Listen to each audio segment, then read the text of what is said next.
Hello viewers, a lovely Wednesday here on Your View. I am Morayo Afolabi Brown. As always, I have my lovely co-host here with me. Good morning, ladies. Hi. We got Cyril in the building. Where have you been all our lives? After a long interim, I don't know. You just ran away. I was on a sabbatical. I be good. So good to have you, Cyril. Yeah, one thing I relished while I was here was this set. It's so cool. The white so, couch, yeah, it's immaculate, beautiful. Yes, set. thank you. Now people are asking if they want to be on our couch. You know, when are you going to invite us to be on your couch? Like, no problem. We like it too. Yes. Just that tea doesn't really go perfect. You know, something like champagne or something. I'm just joking. No. Water is okay for me. So how you doing? Great. It's been a while. All right. Ua, what's up? Fantastic, Murayo. It doesn't sound fantastic. I'm trying to be happy, Joe. Yeah, I was wrong. My fingernail is still paining. Yeah. Have you gone to the hospital? Me.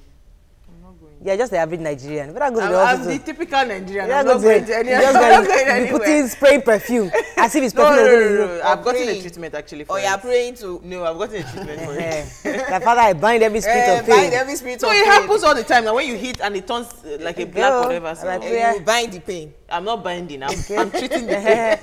How you doing, Jumoke? I'm great. So, who is our Commissioner of Works in Lagos State? What's The up? state of our roads are not anything to write home about. Yeah.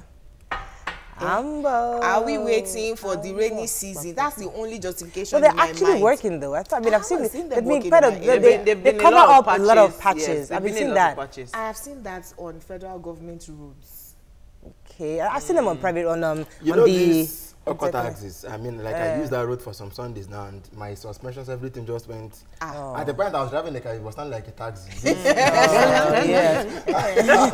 I just changed my 4 suspension, so I'm bothered that the roads are still bad. But we're hopeful. We're not expecting them to do magic. We just want them to know that they are accountable to us and carry us along. Talking about bad roads, I remember 2 Sundays ago or 2 Saturdays ago, I was driving and inside a Danfo bus, the man just finished with a sachet of water and threw it.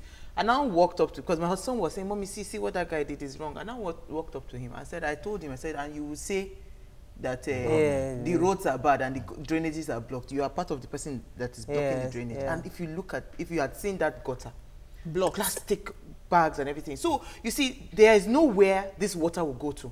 So if there's any little hole, it would help further deepen the hole. So I mean, it's a ripple effect. Everybody should take responsibility and take ownership of the entire good of the infrastructures. All right, we have a fantastic show for you today. But first, we're going to look through the front pages. But take a break. We'll be right back.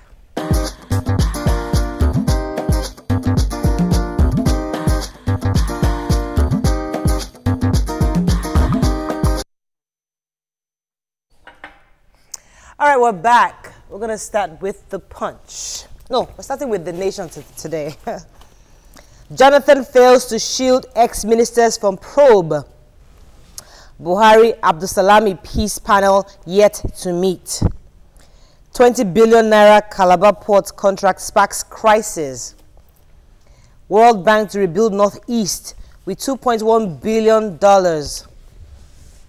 Minority leader, Senate in court to stop Akpabio. Reps head for court as Dogara names principal officers.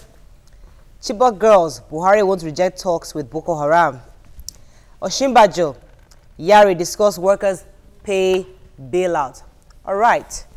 Let's see. Jonathan fails to shield ex-ministers from probe. Who read that story? I was very attracted by the story because I was saying, what's his own in the matter? But what the article really says is he went to, there was a peace pact between him and the president before the elections that was conveyed by Abdulsalami. So he went back to Abdulsalami to say that his people are being persecuted. He wanted to have a talk with the president. But for a fact or allegedly? For a fact. According to the people. According to Nation, I'm quoting Nation, no serial. So Abdulsalami has been trying to convey this meeting with the president. 5 times he has tried. Unfortunately, the meeting hasn't happened yet because the president has been busy, he's been out of the country. So what that article actually means is that he's failed in trying to get audience with the president to say, please stop persecuting my people. Is Dezani in the list? People. So I know Dasuki was there. Obua is on that list. I didn't see. Now, Mariah, the issue for me in the matter is that if a peace pact was signed and they agreed to some things, for instance, please do not persecute my people. We will, you know, allow whatever happens during the elections to stand. I think that they should stand by that peace pact. I'm not saying you shouldn't probe. That you shouldn't probe if somebody has stolen, but it shouldn't be persecution in the sense that it seems like it's one-sided. Let it be that we are trying to cleanse the system. But even our ex-president himself said that, listen, his guys are they shouldn't, they can't escape being probed. Something like that. He says that, paraphrasing. I don't think, sorry, Siri, I don't think, what's it called, President Buhari would have signed something that would say nobody should be probed. If you see probing as persecution, then Oyo is your case. Because, no, it's true. As far as I'm concerned, look at the things that have been coming out with all this, you know, searching of houses and all that. You cannot escape it. The president went to, is in America, and he was saying that 150 billion, you know, in the past 10 years. And we are expecting, you want good road, Abi? How would the road happen? Is it not with money that they will construct the road? So I don't think. I know part of the things that I don't think it's persecution. Part of the issue. Probing the issues, I don't think it's persecution. Okay.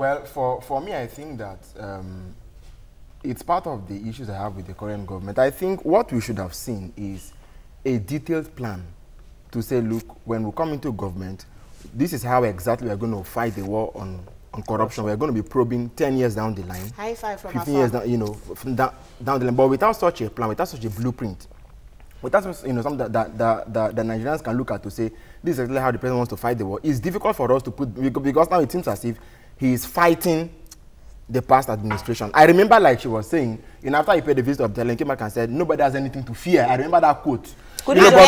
If there's no clear path on how he wants to get about this thing. May I also remind you that he said that he will not probe anyone from May 29 downward. No, of course. Hold on. He said that. I like the caption on the front page. All right, of, wait 1 second. So read because I hear what you're saying, but at the same time, there are issues like the money's been allocated to the military. Which now that we have new officials, they want to know, okay, what happened? There was an article I read that says there were several, I don't even the arms, there were several deals with Boko Haram where monies were exchanged. Okay, you free the girls and we get this amount. What happens to these monies? So that's part of what the probe is about. And that we can't say, oh, we leave that out. It's pretty important, especially now that they're new officials. But let's move on to Punch and see if we can pick up on that story. Punch. Buhari, I won't spare any corrupt APC member. Thank you. Our objective is to get Chibok girls back safely. President promises improved privatization process. You can see picture here, students of the University of Benin protesting about the death of 2 of their colleagues in Lagos, on Lagos-Ibadan Expressway. President dumps national conference report. Federal government gets $2.1 billion loan from World Bank to rebuild Northeast. 2 APC House of Reps member Sue Dogara. And Dasuki, DSS extends probe to botched Boko Haram drills, which is what I just talked about. All right, who is very interested in this APC probe matter? It's clearly is like answering, because you see what I think the PDP people are saying, you know, because Olisameti was saying that they are attacking PDP members. I am saying that, you see, corruption spans across. So I am happy that during the interview with Ananpo, he has said it, I mean, yesterday. That, can I finish my statement? That even the APC people that are found guilty, who are they? Cannot escape. Who? Which APC member was in Jonathan's government? No. You're not getting those are sound bites. Saying generally. Listen. Okay. I'm saying that those are sound bites. They're wearing its APC members in Jonathan's government. Who told you that? So when you say things like, I'm going to probe APC members, which of them? Dezani, Ngozi, where are the APC members? It's not a federal matter now. It's across the nation. Let me hear Cyril on this. Yes. Yesterday, you know, quite interestingly, in the press conference he had with John Kerry, John Kerry acknowledged the fact that some governors were on the trip with him, and that speaks to government capacity. Because, of course, you know, the governors are very powerful in Nigeria, and there is no corruption that can take place. Because, I mean, the bulk of the money that we share is between the federal government and states. So it's okay. I mean, if you have senators who are elected, you have governors who are elected, you have governors who also nominate these ministers to go to Abuja, and all of these things begin and end almost only with the governors. So they play a very key role. For me, that's what I'm saying. That look, for me, we say, regardless of party line, we are saying that in everybody who has been a former governor, former senator, former PAMSEC, in the past 10 or so years, we are going to carry out a holistic, and that has nothing to do with the president. Going down there. No, please. No. You just hold on. That's will have, for me, you know, besides the issue of political will, it shouldn't be from the president himself. You have the ICPC, you have EFCC, you have the police, you have the code of conduct. This is obviously a hot topic on its own, but we can't do too much because we're running out of time. I need us to move on to Vanguard. Anti-graft war. No corrupt APC member will escape justice. Let's leave that at that. Scarcity. All marketers face sanction over product diversion. Why I visited CJN by Wike. Federal government treating PDP members as prisoners of war. And CDS unveils agenda to end insurgency. And you can see the picture here. I'm alive. That's Chief Security Officer. Okay, we'll talk about it a bit later. Let's talk about this Wike story. Please, somebody give me that story. I think the story is very interesting. I think it's overflogged already. Wike likes controversy. Anyways, the article in the Vanguard, he was saying that the only reason that he went to seek, you know, the CJN's attention was to say that he needs to appoint a new. They wanted to reappoint reappoint the CJ in Rivers State. Yeah, yes, that's the reason he went to seek out the CJ twice. He went there two times. He wanted them to reappoint the Daisy Okocha, I think, and the other lady. Yeah. Let me help you. You want to appoint a new CJ in your state, reappoint. Right? You want to reappoint. You want them to reappoint them. It's a simple letter. Exactly. I'll be a phone call. An email. Just send. You don't have to go and look for the man. A whole governor. Two times. Please tell us something else. Moving on to Daily Sun. Quickly. Buhari spits fire. Says I won't spare any corrupt. Okay, we talked about that already. Jonathan's ex-CSO speaks from detention. I'm alive, hale and hearty. You can see a picture of TVC flag also. There, we're there, live and direct, just in case you didn't know. Right? Jonathan paid people to attack me, says Obasanjo. Equipment exposes Jonathan on Boko Haram detainees. US agrees to recover Nigeria's stolen money. NAFDAC dismisses corruption allegation against DG. And Boko Haram raids Chief of Army Staff's village. Lots and lots of stories here. Obasanjo also likes controversy. He was saying that Jonathan paid a Southwest politician to attack him over his book. On that, My Watch, I be the watch. Yeah. You know, that's just the article. And then he was talking about his fight with Wole Soyinka, that it won't end until one of them dies. I think that if it's possible, for so much for a man who claims to be a statesman now, and a patriot, for me, I think if it's possible, the media should simply just shun him. Once he lacks attention, I mean, I wonder where he's going to be doing. Just let him be. Just let him be. Whatever he says, if he's a president, I'm alive. You put it somewhere. Who has that story? I think we should do that story in the Guardian if you reach it. All right. Let's forget to the Guardian because we're almost run out of time. Ekweme exposes Jonathan on Boko Haram. Well, anyway, let's move on. This day.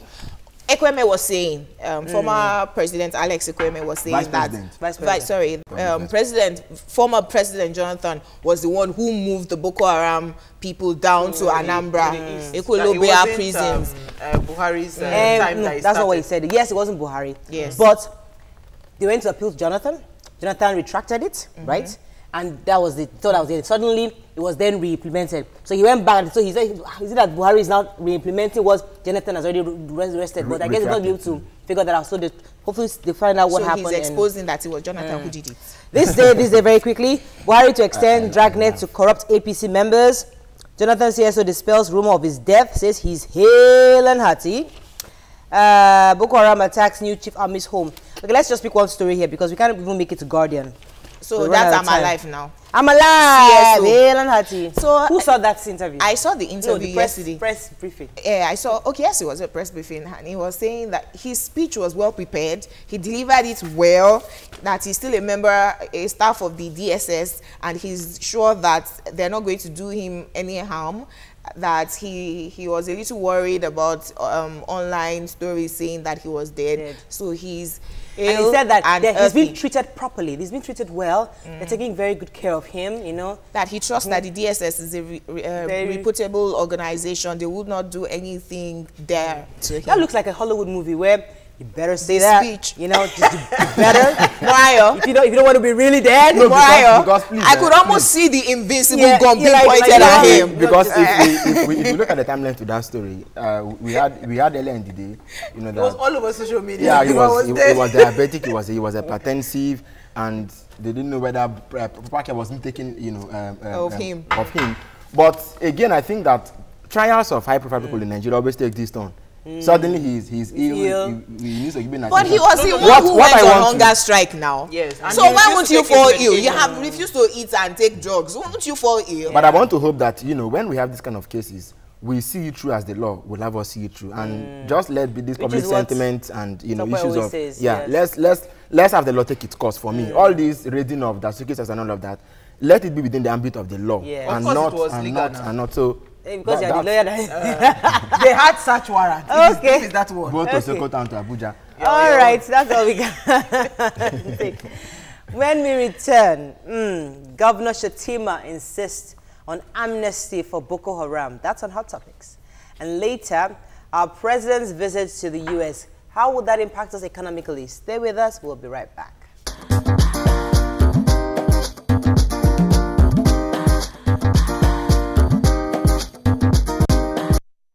We know we're coming back. We're back. Now, according to reports, Borno State Governor Alhaji Kashim Shettima has called the federal government to grant pardon through a program of amnesty to the deadly Boko Haram sect.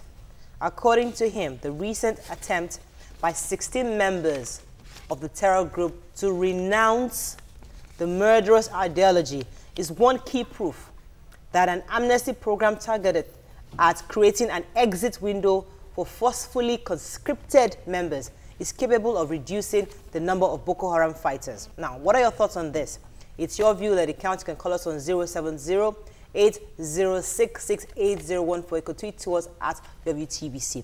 Now, when I read this story, I was wondering, okay, these 16 Boko Haram that said that they wanted to renounce the murderous ideology, did they come and meet Shettima? Or, I mean, how does he know these people? And why? Because, you know, he's always the one telling us, oh, the Boko Haram, the girls are here.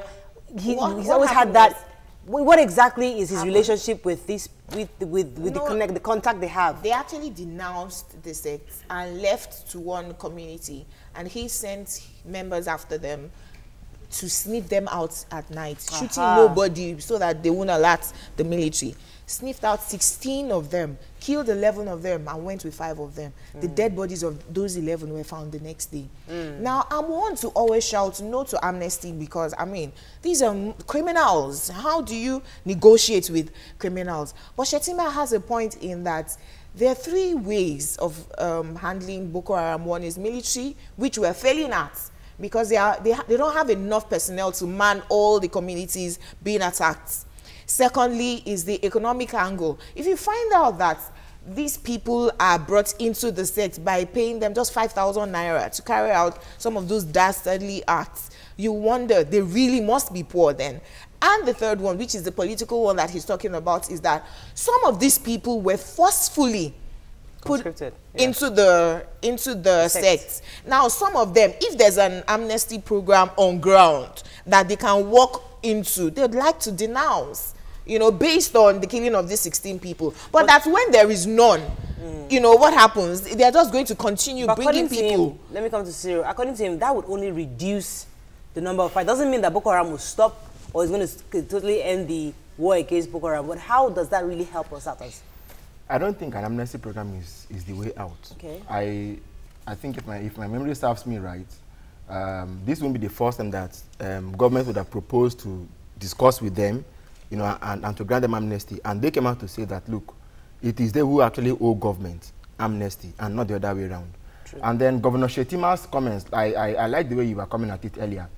When America and Britain were coming to intervene during the Chibok saga, you know, he came out and said that they had seen signs of Boko Haram's presence somewhere and that they knew where the girls were, you know.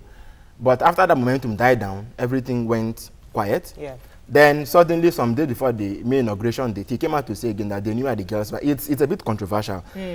Personally, I do not know where Governor Shettima's interest lie. Yes. But my own case is he shouldn't even be the one crying for this amnesty for, you know, I mean, if you look at all the headlines, one word is recurrent. Shettima insists.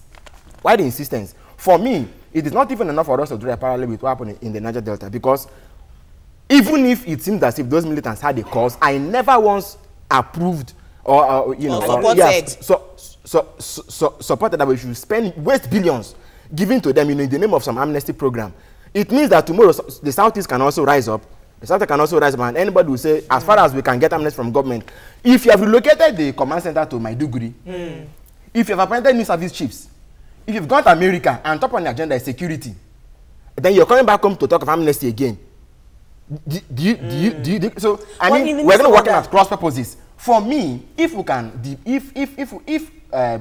Buhari is meeting with the director of the CIA directly, and they can discuss ways and means of sharing intelligence, and we can coordinate with our neighbors, Chad, Cameroon, and co, and we can give ourselves a time to say, look, within the next 6 months or you know, running from now, we are going to be able to deal with them to a certain point where they will not be able to even you know, be as powerful as they are now.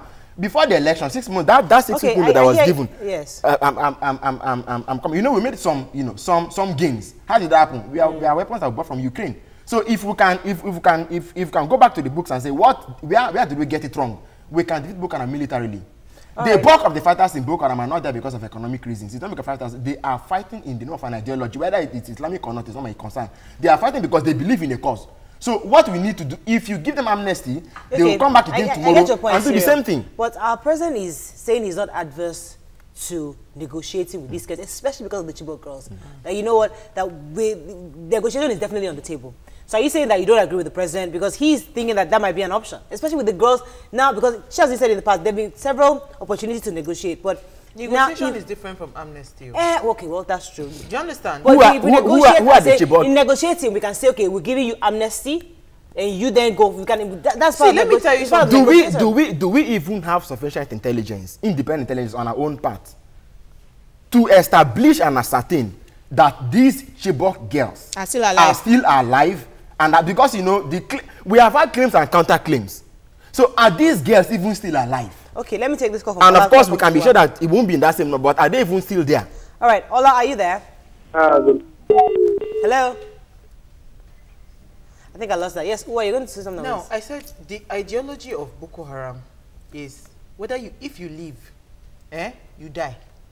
If you stay, you die. Because they will strap bombs around you to go and explode yourself. So this amnesty thing for me doesn't hold any water. Now, I watched a movie over the weekend, and the way they were able to fight that movie was to find out the core. Now, we don't have any form of intelligence that can say exactly this is where Boko Haram is. This is how Boko Haram operates. These are what we need in this world, Murayo. It is not granting amnesty. Let us find intelligence to be able to identify. Look at what President Buhari said. I have a call from Rivers State. I don't want to lose that call. I do apologize. Rivers State. Yes. Farouk from Rivers State. How are you? Fine. Good morning. How is Rivers State this morning? Well, thank God for everything. Please go ahead. Yes, the program is fantastic. Thank you, sir. My contribution is that we cannot grant Boko Haram amnesty so that other parts of the country cannot rise against the nation.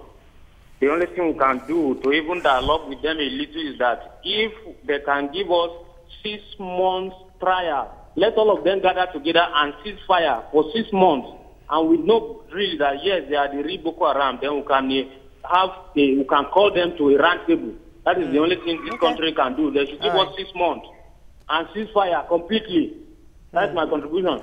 Yes, Uwa, let me let you finish. Like I was saying, the president was saying that if he could identify the real people, that if they are bold enough to come out, because over the the statement is like over the past, the people that they have been negotiating are not the real people that they have been communicating with. So for me, amnesty is not an option. Boko Haram demanding for amnesty, killing people, it doesn't even sound well in my system. I think you guys have misunderstood. No, I understand where Shettima is coming from. I totally understand. And honestly, Jumoke, when I read his article, I think he was able to give me a concrete reason why they should grant them amnesty, because of the people that escaped. The Boko Haram went to go and fish them out, and and brought them back out from the community that they escaped to and killed them. That if they had the opportunity to run to a safe place, maybe they would have been kept alive. Yes, there's every what's it called? There's a fact in that. But I'm saying, Jumoke, these people are signed to die. Because they have a promise. Dying is different. Dying as a terrorist is different from dying maybe where you go out there. Because as a terrorist, they believe that they get reward when you die. When they start a bomb to you, they believe they're getting a reward. Morayo, so you mentioned something topical. Do you have a phone call? Yes, I do. Okay. Let me take this call from Sulaiman. Are you there? Yeah. Morning, please go ahead. Good morning, first time caller. Yay! Welcome to the show. Yeah, man. I give the beautiful, good lady. This is 2 years here in this program. I'm lovely. I say thank you to all good ladies. I say good women, the best woman for the country. I give the honor authority to say I'm very glad to be hearing you. Thank you, sir. Yeah, for the Boko Haram vision, yes, it's very, very vital and different words. But we Nigerians, the government we have no government that's serious. This is the first time that we can see that the government focus on the program. That if it is focused for 15 years ago, we will not be seeing something like this. Then the system of the Boko Haram is quite different. I see they've not captured all the state again. But in the time of putting bombing to kiddies, to be bombing around markets, mosques, churches. But I can see that it's quite different. Everything is being not be understanding. Yeah. According to the judgment. Yes. According to the journalists and the research of the government. Now, I was going to say that you said something very pivotal, which is that this amnesty program is not such that the likes of Shekau or the leaders of Boko Haram will then hand over their arms. It is for people who have been forcefully conscripted into the any mother up north.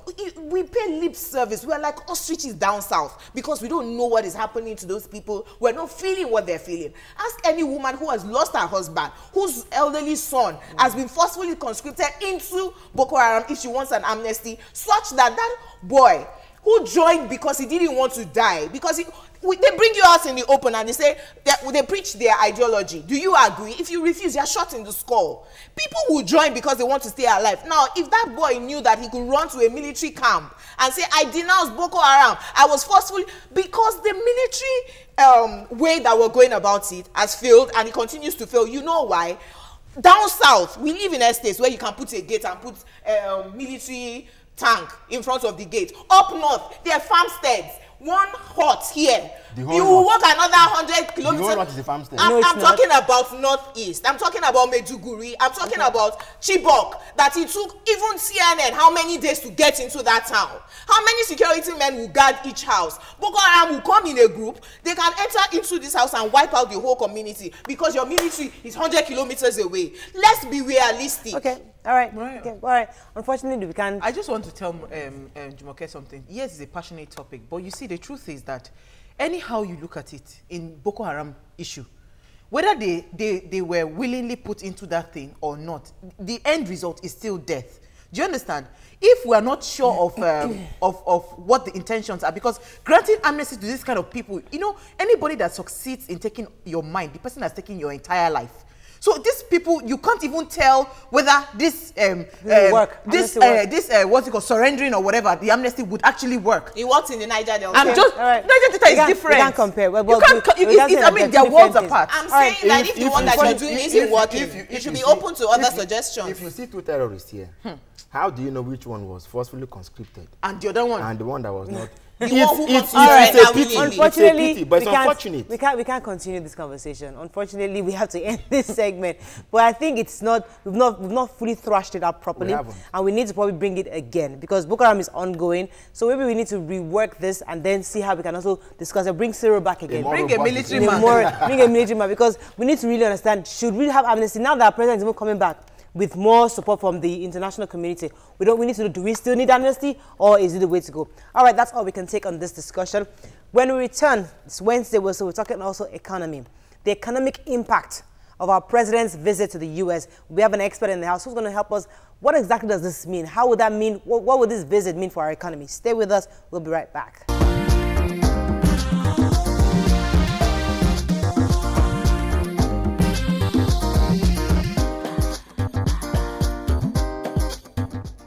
Welcome back. Nigeria is acclaimed to be the largest economy in Africa, yet it is still struggling because of the decline in oil prices, the impact of terrorism, and government corruption. Ahead of his visit to the United States, our president on Sunday has disclosed that core issues of security and economy would feature prominently in his talks with President Barack Obama. In view of the president's visit to the U.S., what will be its impact on our economy? Joining us to shed more light on this is the Director General of the Lagos Chamber of Commerce and Industry, Mr. Muda Yusuf. Welcome to the show, sir. Thank you very much. It's a pleasure to be here. Yes, sir. We've been hearing about our president's visit, so many figures thrown up and down, what he wants to do with regards to security, and especially the economy. He was talking about getting the U.S.'s help in getting back $150 million, is it billion dollars for the past 10 years that have been stolen, siphoned from our country. Now, if he's able to get these monies back in every shape or fashion, how would that help us? What would you advise would be the economic impact in our country? That's one. And the fact that now that we see the U.S. supporting the president in every way, they said, we're here to help you, we like what you're doing so far, we're backing you up. How would that also turn around the economy, especially because the U.S. has stopped buying our oil? Remember, they were one of our buyers. So would this help to retrace, help them say, you know what, maybe we start buying from these guys again? How would that impact our economy? Let me let you. Yes, first of all, I think we need to moderate expectations. Okay. The visit is good for the profile of the country. It is good for the perception of the country as a country that is now being turned around. It's good from the point of view that there is also a feeling that the quality of governance is set to improve, dealing with issues of impunity, issues of corruption, and things like that. But at the end of the day, what happens to your economy is basically an internal thing. It's basically a function of the quality of your domestic policies. That's all. It is basically a function of the quality of your investment environment. That is the bottom line. All these other things, of course, can support you to be able to get out of this problem. Of course, you need a secure environment. You have been battling with this issue of security. I listened to your very interesting discussion on security. We need whatever help we can get in the area of security, particularly intelligence. You know, we need whatever help we can get, even from multilateral organizations. And there are quite a number of them in the United States. You know, the World Bank, we have the USAID of US. You know, they can do quite a lot, both in terms of supporting infrastructure development and supporting policy formulation. These are the kind of things that but the real fundamental things that will drive this economy is also still in our hands. Yes, it's a function of the environment that you create. Obama cannot direct an investor to come here. God bless you, sir. No. I was going to say that. Yes. Nigeria seems like the bride that everybody's wanting to marry now, you know, because there's no free gift, not even in Freetown. The U.S. isn't inviting our president over just because, we want to go and look for your 150 billion missing dollars, you know. It's because of what they can also get. Of course, of course. My pessimistic view is that as much as it looks like a good thing, America is Nigeria's friend, what is the cons of having to align with some of their policies for their own interests, but not maybe for Nigeria's interests? Do you understand my question, sir? I understand. You see, in diplomacy, you also look at your own interest. I mean, America is not out for charity. Investors are not out for charity. They are not a charity organization. They need to look at what they can gain. Because this is the largest economy on the African continent. Yes, sir. They're also looking for markets for their own businesses. They want to see how they can export some of their products. They want to see how they can, you know, compete with countries like China. That is doing quite a lot in Nigeria and on the African continent. So they're also facing competition in all of these areas.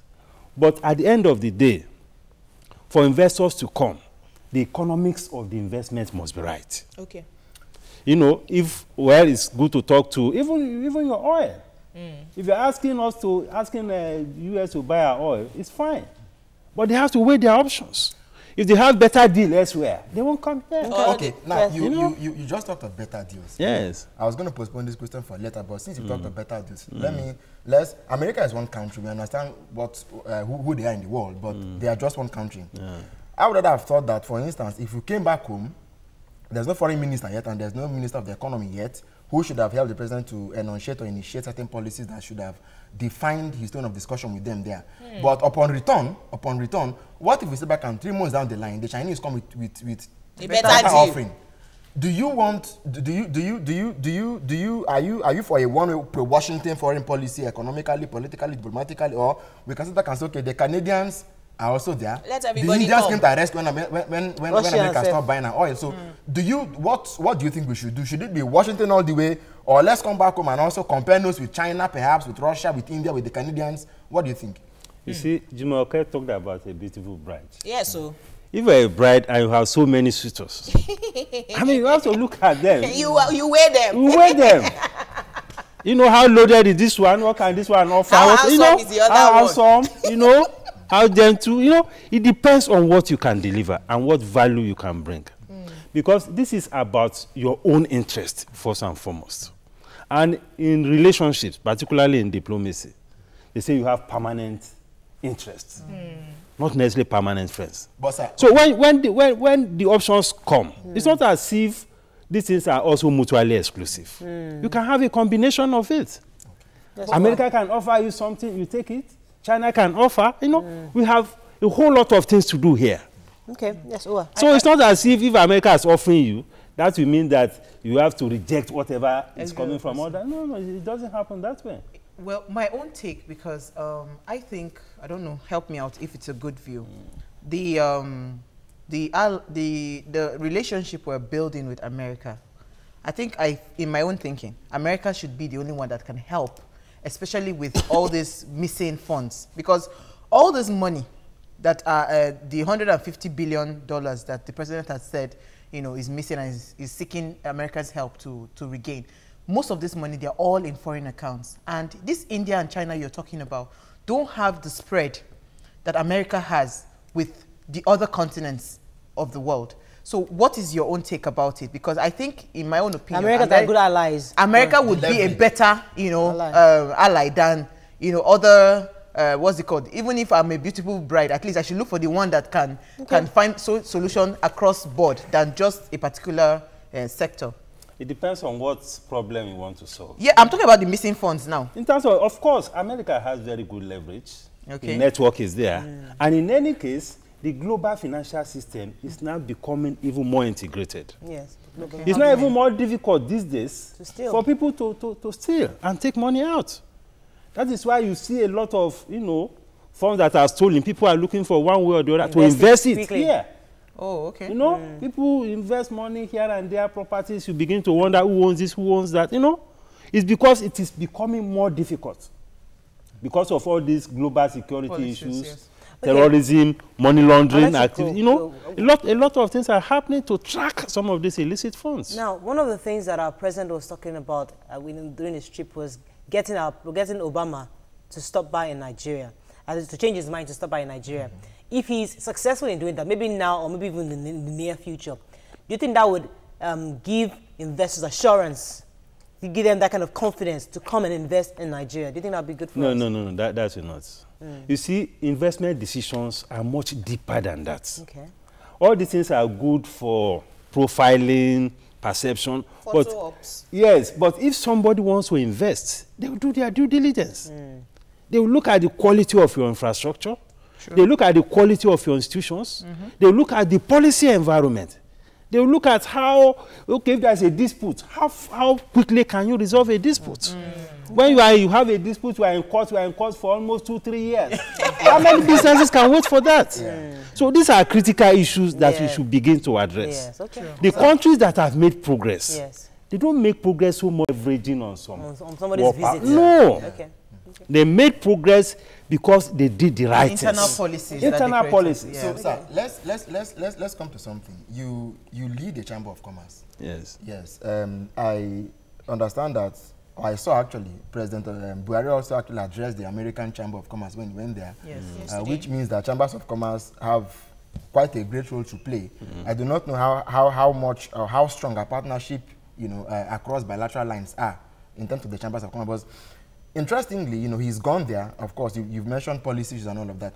Would you have preferred, or what would you have rather seen the president had on ground here in terms of policies before going to the US, for instance? Because I'm thinking that now he's going on a tabula rasa. There are no structures at home per se. We do not know what his own economic policies are, for instance, about subsidy. But he's gone there. He's going to discuss with them. What would you have rather thought that as a Chamber of Commerce, what is lacking in terms of policy issues in Nigeria here, that he has gone now to discuss with them? When he's coming back home to domesticate the agreement, okay. what will he base that? Right, before you answer that question, I need to take a quick commercial break. So let's think of the answer. We'll be right back.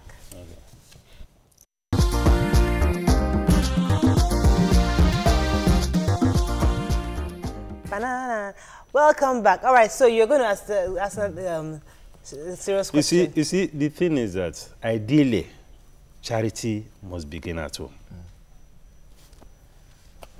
We expect that by now, even before the president begins to address business people in the United States, he should have addressed business people here in Nigeria. Because right now, there is still a great deal of uncertainty about the policy direction of the government. It's like you enter a plane, the pilot will tell you, welcome on board. This is where we are going to. This is where we are going to. You'll be cruising at social level. I'm feeling you, sir. You should expect some turbulence. This is interesting. You know, we'll be landing at social time. That is the way it should be. God bless so you, that sir. Psychologically, You're prepared. you are prepared. If you sleep, you sleep. Yes. If you eat, you eat. And All right, let me take this call turbulence, from Reverend. The man has told us that there will be some turbulence. Let me take this call from Reverend Dominic. Let me pause you for a second. Reverend Dominic, are you there? Good morning, my dear. Good morning, sir. Please go ahead. Please, the man has spoken my mind on this journey. But let me draw you back, which links also to economy, security. Your first guest who is sitting down there, a young man, I know he's very young. Sir. I was 3 years old through Biafran War. When we suffered that Kwashoko, our fathers were doing everything possible to end the war, even though we were the one fighting it. Because we were the one feeling the brunt. If he's an Amnesty International like me and see the pictures of what happened in Borno, you will ask for amnesty anyhow. And moreover, Jimoke has said it all. The man is not talking about amnesty the way we give it to Niger Delta. He said these people who have decided to change their mind, we should use them as a strong weapon for information, for what you call, so we can say, where do you plan? How do you plan? What is the mindset? This is what the government is saying, not saying amnesty as Niger Delta, which I have been against for many years, because we let a bad president in Niger Delta. But it's not kind of amnesty. We are saying we want an environment. If someone is no more interested, we use him against our own enemy. That's what we're trying to say. Protect him and use him as intelligence we're looking for. 16 people, denounce him. They went to face them in their camps. Is it the right thing to do? All right. It's not. All right, sir. Thank you so much, sir. Let's take some faith Please says, we all know America. If she offers you 1, she takes 5 in return. And that's why President Muhammadu Buhari must keep our economic interests in the fore. Nigeria IT Job says, your guest this morning has a well-rounded view on the issues. I believe by God's grace, Nigeria's president will focus internally. Go ahead. Okay, Felix, a movie says there is need to purge the system to get rid of those the former president said were in his government.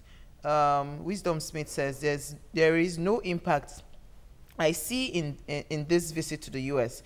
When your home is on fire, let Baba start working and forget traveling. Baba, please. Then Jimmy Wallace says if they thief money, they should skip that. Okay. His Grace Toba says Nigeria is big enough to accommodate every country that is ready to add value to Nigeria. Our doors are wide open. Do you agree? Of course, of course. Let me use your illustration about the flight. Yeah. Because I think it's profound. But if you think about it this way, A flight is you take an airplane that is in good condition. Yeah. Now imagine you have a rickety plane that is totally dilapidated, and you've not been able to take it off, and it's gradually just crawling on the runway. And you now have a pilot still trying to fix up the bolts. We've not taken off. Still trying to fix up the bolts. He's not telling his passengers anything yet. He's still trying to put the tires back, screw this, that, screw that. Then once he feels the plane is enough to take off, okay, guys, we're about to take off. I'm going to have ABs. Don't you think that's what he's doing? When he's trying to set the foundation for us. Maybe he doesn't need all that. He doesn't need all that. That kind of plane, the announcement will be like, just tell us to come down. Even a professional pilot will tell you that. We are not sure where we are going to. This plane has problems. If you want to continue, you can stay inside. If you're not interested, please come down. No, but this example that you used happened to a flight in Nigeria that was going to New York, and they were in that plane for 2 hours, almost suffocating. The grouse of the people was nobody came to tell them what was happening. So if you come and tell me, I'm screwing the tire, I'm tying this, I'm doing that, at least I have information to work with. Don't be reactive. Be proactive. Tell me before I ask you questions. True. Well, anyway. And it's unprofessional not to tell your passengers. God bless you, sir. That this is the condition. This is how we are going to move. Okay. These are the challenges we are going to face. This is where we are going to land. We may have this to is the weather. back. Yes. I mean, yes, it's only appropriate that you do so. Because a lot of investors are waiting for these signals. Okay. Yeah. We are not talking of fixing the big issues. But let's know what direction you are going. Okay. So let's come to your what I consider to be a well-considered view. Yeah. In saying that we need first of all to moderate our expectations. Yeah. Let me just fly this guy. If you were to be on Buhari's entourage, if he had his ears, for instance, what would be some key indicators? What would narrow this whole thing to? What would you like for him to say besides security, which is more like a technical, tactical partnership issue? When we come to the economy, you are a businessman. Yes. What should be, you know, his priority? What should he focus on? I think that makes sense. You see, the key issue for me, in terms of the value you can get from this kind of relationship, is how you can mobilize resources to fix your infrastructure. You know, next to issue of corruption and things, infrastructure is the biggest challenge that we have here.